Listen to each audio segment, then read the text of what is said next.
Hey, what's up guys? So today let's talk about equipment, and then we'll talk about kind of the equipment that I use when I'm out on the line. I'm not a long liner, I'm just a hobby trapper, but I try and go as long and as efficient as I can, just like with most things. But to get it started, this is the OG, and no, not O'Gorman. This is a trap that I modified and started out with before I had a well-paying job, and when I was just trying to save a buck here and there. But it's a Duke. It's been laminated. I hooked the tips, put a pit pan on it, put a rod style dog on it, base plate, new D-ring setup, number 2 chain, and then just to a bullet. I used to run Berkshires, but I'm going to kind of switch over and just start running bullets. I got kind of sick of making Berkshires, and making 400 or 500 disposables a year just kind of seemed not very cost efficient and just time efficient, really. I could be spending my time doing something else. And then the other trap I run, it's the No BS Junior. So they're a solid trap. It's just 2 coil. I eventually want to go to the 4 coil just to make it a little quicker. But I like these traps, both these traps. This is a dogless style. The other one is just the dog on. But it's a doggone good trap. So, and most people probably run a drill of some sort. I just have the DeWalt hammer drill. I've got a backup drill. Actually, I've got 2 backup drills, and I've got like 4 or 5 batteries. And then I run a 3-inch auger. Buddy of mine from Indiana, he was telling me about a modification you can do to your auger just to kind of make it dig a little bit better, a little quicker, especially in harder ground. He traps out in the West, and he said, you kind of run into that. And I've ran into that with some freezing, but, I kind of have a few little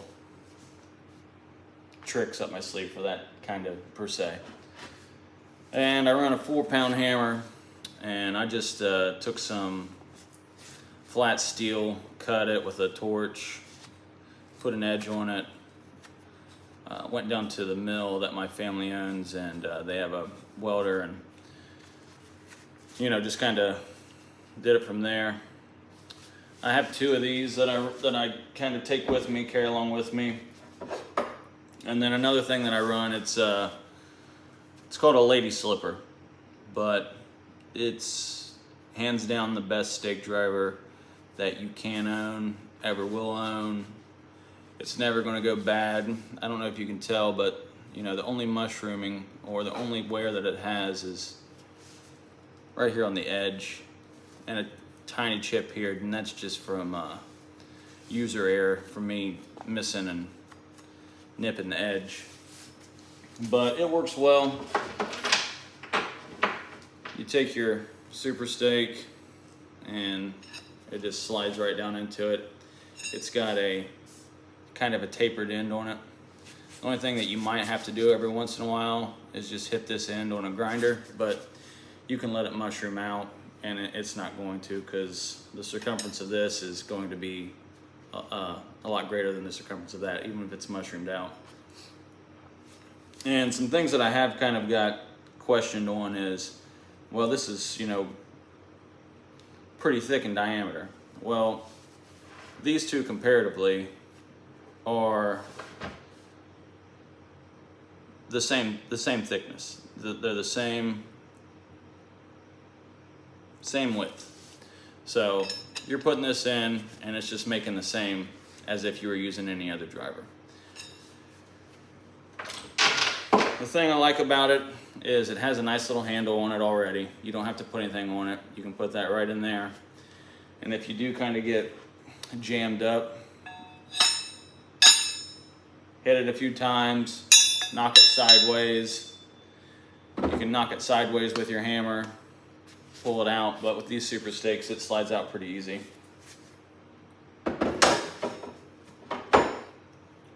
And then something that I use, I don't really use that mallet to dig my sets in with.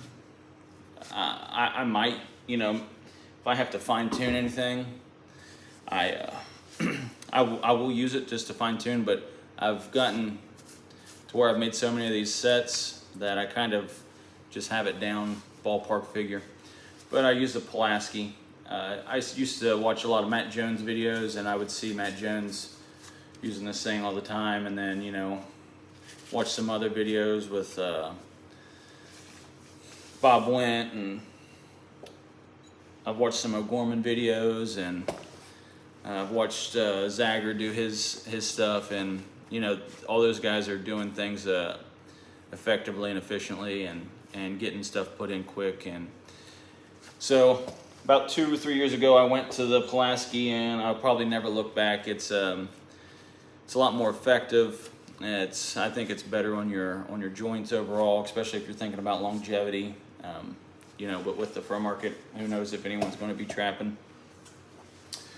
And I can use this driver whenever I'm putting in a set, and say the ground's frozen and I can't put in a set. I can use this driver, hammer this in, waller out my hole, and give me a little punch hole. Another thing that I use is, instead of carrying the Pulaski with me, I'll carry this Pickmatic. So it's got a smaller blade on it than the Pulaski, but it has this nice tapered tip. It's pretty good in length, but what I do is, instead of using my punch hole, I dig my trap bed with this, go around to the back side of my dirt hole, and try and come down at a 45-degree angle, and then just take this, and it's a lot better with like a mechanical advantage. So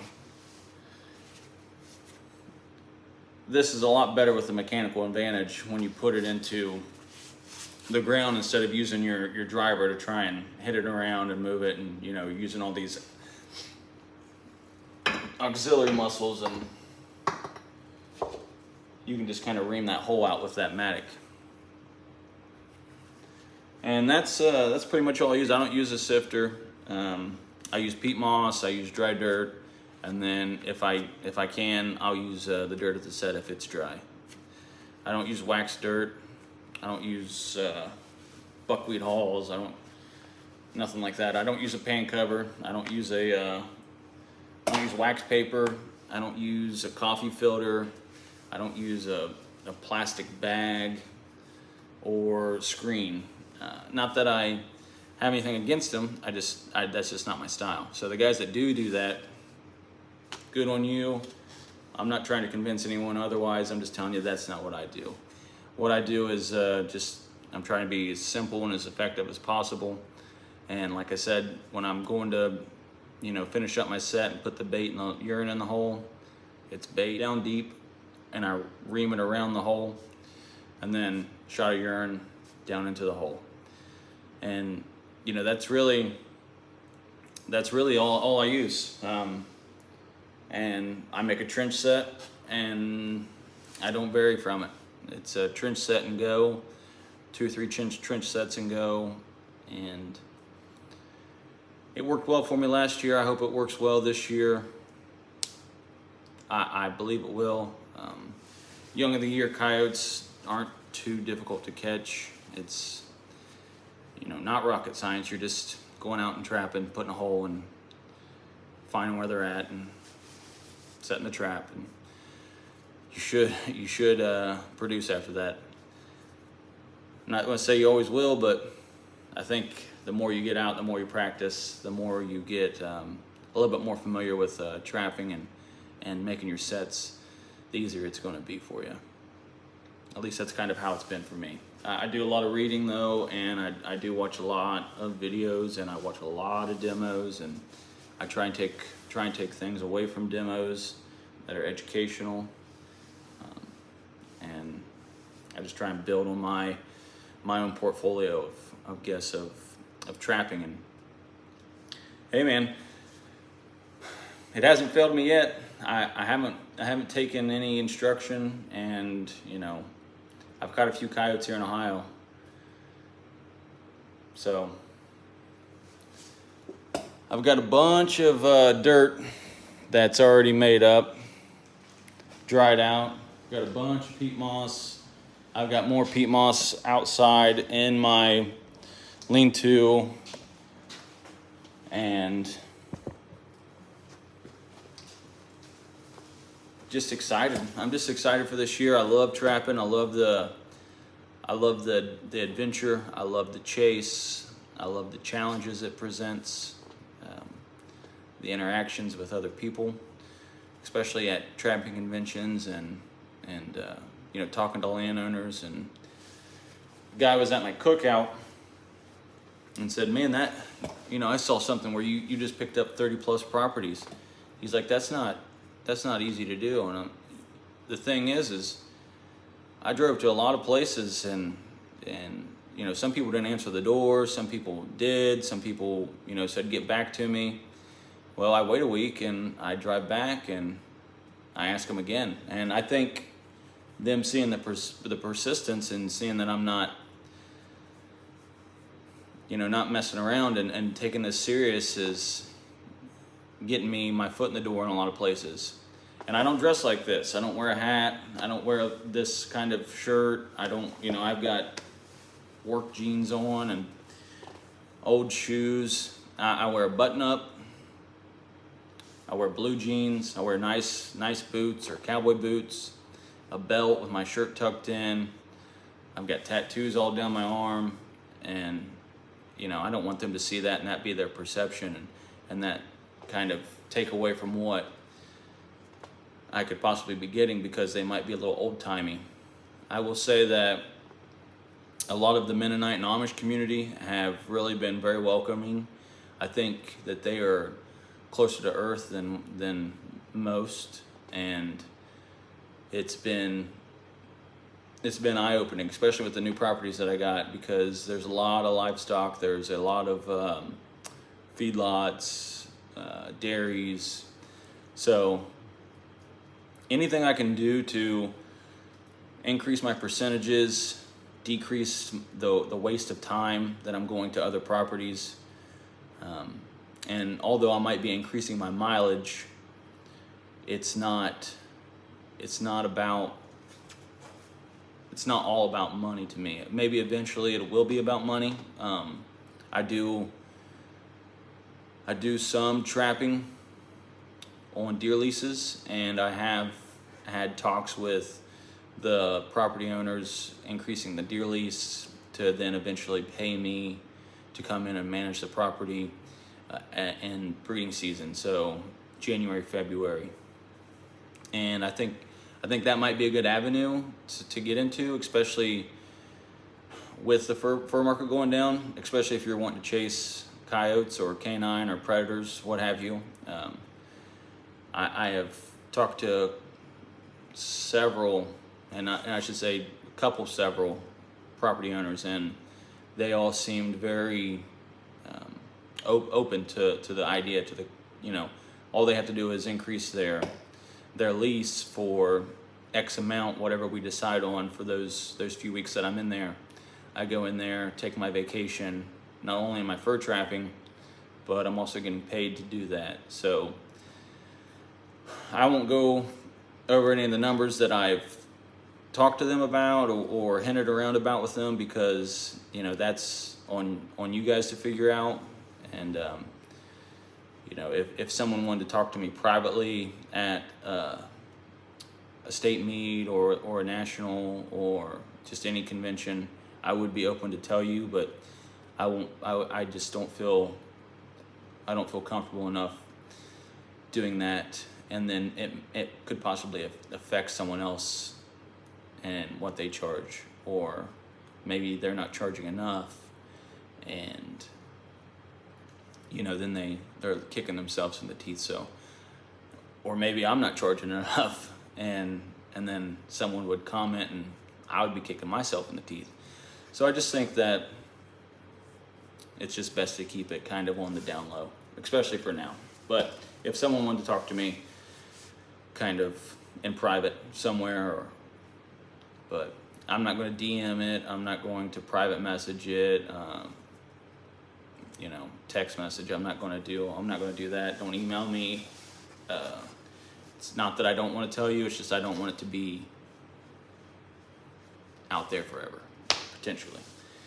And so that being said, with the fur market being the way it is, there are a lot of avenues that you can go through to try and increase your profitability.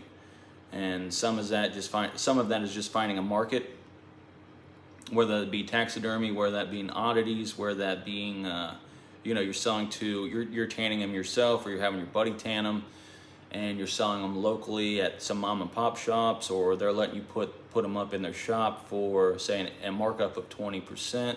Either you mark it up 20%, or you have them mark it up 20%, and whatever it sells for, they take 20, and you keep the rest. So there's that. There's glands that you can take out, and there's a lot of good videos on removing the glands, shoulder glands, hock glands, the anals, neck glands, and the testes, the bladder. People remove the gallbladder. People remove sometimes part of the liver. They're sometimes taking out kidneys. So there's that approach. And then the other approach is just selling it raw, selling it, on carcass or green, and then putting it up yourself, which then you have the time of putting it up. You have the time of skinning it, fleshing it, tumbling it, drying it however, or cleaning it however you like to do it. And then, you're either flipping it, or you've got a system where you are blowing air up into it, and you don't have to, you can skip that step, but that's all time. So, and if you calculate your time into doing that, which I really don't, I kind of enjoy doing it because, it's just another skill that I'm going to have, another, notch on my belt that I should have, and hopefully I can be proficient at it. So, but if it's something that you value as time, then maybe you're better off finding a different avenue. Maybe you can get a bounty for, talk to your landowners and get a bounty if they'll do that. I don't know all the laws and regulations in different states, and but it might be something for you to look into, to check out. I think it could be beneficial. And I'm just talking coyote trapping right now. I'm not talking coon or skunk. You're getting into a different ball game. You could have a meat market. You could have the essence. You could be rendering the fat. All different things you could be doing. So I think skunk trapper is going to probably be more profitable than a coyote trapper for a while. But when you think of longevity and long-term goals and long-term ambitions, I think I'm optimistic. I'm optimistic that the coyote market's going to come back. So, a buddy of mine always says, the Phoenix Fur Company, it will rise again, just like the phoenix from the ashes. So if anyone tries to steal that name, it's already been dubbed, so don't go for it. But that's just my equipment. I will say I run a lot of these Atlas gloves too. I just buy them off Amazon. They've got a nice little silicone or rubber on the fingertips and in the palms, and then they're kind of cloth. They're insulated on the back. I do like wearing those. They're just a little bit more form-fitting, and I feel like I can do a lot more than just with leather gloves. But I do run some leather gloves when it starts to get cold, just because I like to be comfortable. I don't like to be cold, and I don't like to be wet. And if I can stop that anyhow, I can keep myself out trapping and hopefully producing fur and learning.